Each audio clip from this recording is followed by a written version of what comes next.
नमस्कार दोस्तों, आप देख रहे हैं मेरा YouTube चैनल और मैं हूं आपके साथ आपका दोस्त साकेत गर्ग। आज के इस वीडियो में हम बात करेंगे एक बार फिर से कोरोना के बारे में। जी हां, खबरें आ रही है कि कोरोना एक बार फिर से फैल रहा है। पहले ये खबरें आई कि कोरोना का एक नया वेरिएंट आया है जो सिंगापुर, थाईलैंड और चाइना में लगातार तेजी से फैल रहा है। उसके बाद लगातार ये खबरें आ रही है कि भारत के अंदर भी कोरोना के मरीज लगातार बढ़ते हुए देखे जा रहे हैं। तो आज के इस वीडियो में मैं आपसे उसी के बारे में बात करूंगा कि कोरोना के ये कौन से नए वेरिएंट आए हैं, अभी कितने एक्टिव केस भारत के अंदर हैं और कितने लोगों की जो है कोरोना से भारत के अंदर अभी मृत्यु हो चुकी है, और साथ ही क्या हमें इस कोरोना के नए वेरिएंट से घबराने की जरूरत है क्या।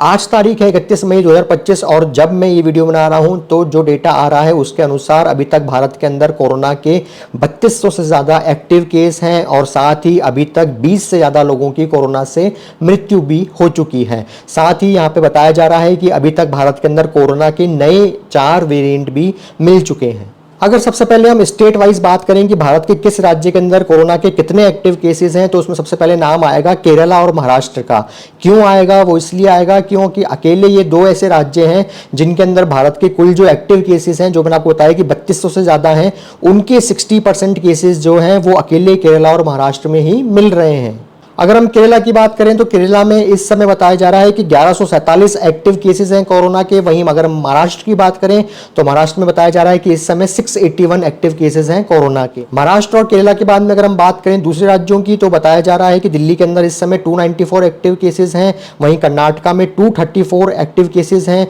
गोवा के अंदर 7 एक्टिव केसेस हैं, तमिलनाडु में 148, पुडुचेरी के अंदर 35 एक्टिव केसेस हैं, तेलंगाना में 3, आंध्र प्रदेश में 16, झारखंड में 3, ओडिशा में 5, पश्चिम बंगाल में 116, मिजोरम में 2, अरुणाचल प्रदेश में 3 एक्टिव केसेस हैं, वहीं उत्तर प्रदेश के अंदर 117 एक्टिव केसेस हैं, वहीं बिहार के अंदर 11 एक्टिव केसेस हैं। अगर हम बात करें मध्य प्रदेश की तो मध्य प्रदेश में इस बार बताया जा रहा है कि 10 एक्टिव केसेस हैं, वहीं गुजरात में 265 और राजस्थान में 69 एक्टिव केसेस हैं। अगर हम और ऊपर चलें तो हरियाणा के अंदर बताया जा रहा है कि 30 एक्टिव केसेस हैं, वहीं पंजाब में 4 एक्टिव केसेस हैं और जम्मू कश्मीर के अंदर भी 4 एक्टिव केसेस हैं कोरोना के।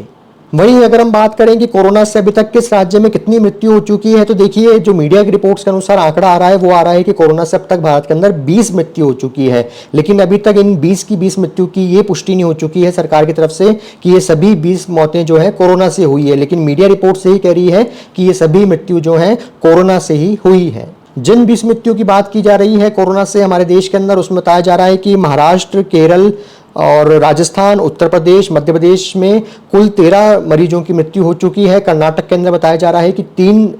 मरीजों की मृत्यु हो चुकी है। उसी के साथ बताया जा रहा है कि दिल्ली, गुजरात, पंजाब और तमिलनाडु के अंदर भी एक एक कोरोना मरीज की मृत्यु हो चुकी है। अब अगर हम बात करें कि भारत के अंदर कोरोना के कौन से नए वेरिएंट मिले हैं, तो जो सीक्वेंसिंग की गई है उसके हिसाब से मीडिया रिपोर्ट्स के अनुसार बताया जा रहा है कि भारत के अंदर कोरोना के 4 नए वेरिएंट्स मिले हैं। कौन से वेरिएंट्स मिले हैं? पहला है LF.7, दूसरा है XFG, तीसरा है JN.1 और चौथा है NB.1.8.1। ये 4 जो नए वेरिएंट हैं कोरोना के, इनको बताया जा रहा है कि भारत के अंदर ये नए वेरिएंट जो हैं फैल रहे हैं। यहाँ आपको बता दूं कि JN.1 जो वेरिएंट का मैंने आपको नाम बताया, वो वेरिएंट जो है वो बताया जा रहा है कि भारत में सबसे ज़्यादा फैल रहा है और बताया जा रहा है कि आधे से ज़्यादा केसेस जो भारत में मिले हैं वो इसी वेरिएंट JN.1 के मिले हैं। अगर हम बात करें कि इन नए वेरिएंट्स के अंदर क्या सिम्टम्स दिख रहे हैं, तो बताया जा रहा है कि कोविड वाले ही सिम्टम्स इनमें दिख रहे हैं, जैसे कि नाक बहना या आपको खांसी होना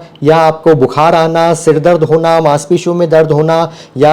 स्मेल नहीं आना या फिर आपके जो है स्वाद नहीं आना, ये सभी लक्षण जो कोविड वाले हैं वही बताया जा रहा है कि इन सब चारों वेरिएंट्स के अंदर भी देखने को मिल रहे हैं। अब अगर हम बात करें कि कोरोना के इन नए वेरिएंट से डरने की हमें ज़रूरत है, घबराने की हमें ज़रूरत है, या फिर कोरोना के जो ये बढ़ते जा रहे एक्टिव केसेस हैं इनसे हमें घबराने या डरने की ज़रूरत है, या जैसा मैंने आपको बताया कि कोरोना से हमारे देश में कुछ मृत्युएं भी हो चुकी है, उससे हमें डरने या घबराने की ज़रूरत है, तो जैसा मीडिया रिपोर्ट्स के अनुसार बताया जा रहा है उसके अनुसार ये जो कोरोना के नए वेरिएंट्स मिले हैं इनसे हमें फिलहाल अभी ज़्यादा घबराने की ज़रूरत नहीं है। लेकिन इसका मतलब कतई ये नहीं है कि हम लापरवाही बरतने लग जाएं। जब ऐसी कोई बीमारी फैल रही है, उसके लगातार लगातार केसेस बढ़ते जा रहे हैं, तो जरूरी है कि हम कुछ सावधानियां जो हैं, कुछ प्रिकॉशंस जो हैं उन्हें अपनाएं। कौन से प्रिकॉशंस, कौन सी सावधानियां? वही सब सावधानियां जो हम कोरोना फैल रहा था उस समय अपनाते थे, वही सब सावधानियां जो हैं हमें एक बार फिर से अपनाने की जरूरत है, जिनमें से कुछ मैं आपको बता रहा हूं वापस रिकॉल करने के लिए। आप सब सारी जानते हैं,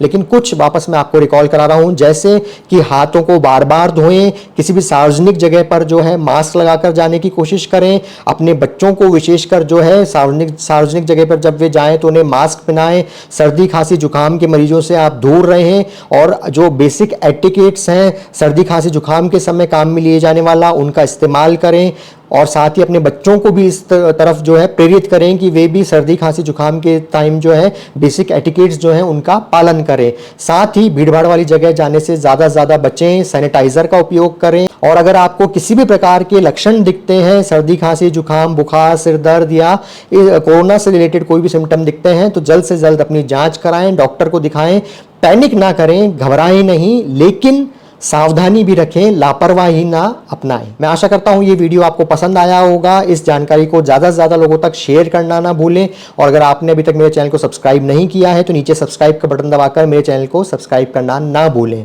मिलते हैं एक और वीडियो में, तब तक अपना और अपनों का बहुत ध्यान रखें, बहुत खुश रहें। जय हिंद।